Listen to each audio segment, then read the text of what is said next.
દક્ષિણ ગુજરાત, મધ્ય ગુજરાતમાં ધોધમાર વરસાદની આગાહી કરવામાં આવી છે. સુરત, નવસારી, તાપી જિલ્લામાં આજે વરસાદનું રેડ એલર્ટ આપવામાં આવ્યું છે. ભરૂચ, ખેડા, અરવલ્લી, મહીસાગરમાં ઓરેન્જ એલર્ટ આપવામાં આવ્યું છે. તો નર્મદા, ડાંગ, વલસાડ, પંચમહાલમાં વરસાદનું ઓરેન્જ એલર્ટ અપાયું. રાજ્યમાં બે સિસ્ટમ સક્રિય થતા દરિયો તોફાની બનશે. બંદરો પર 3 નંબરનું સિગ્નલ લગાવવામાં આવ્યું છે. સુરત, તાપી, નવસારી માટે આજનો દિવસ ભારે છે. ડોલવણમાં 6 કલાકમાં 6.34 ઇંચ વરસાદ વરસ્યો છે. તો નવસારીના ચીખલીમાં કાવેરી નદીની સપાટીમાં વધારો થયો.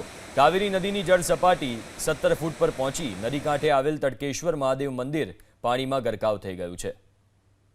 તો આ દ્રશ્યો તમે સ્ક્રીન ઉપર જોઈ શકો છો. અનેક જગ્યાએ આ સ્થિતિ દક્ષિણ ગુજરાતમાં જોવા મળી રહી છે. મધ્ય અને દક્ષિણ ગુજરાતમાં કારણ કે ભારે વરસાદની આગાહી કરવામાં આવી છે.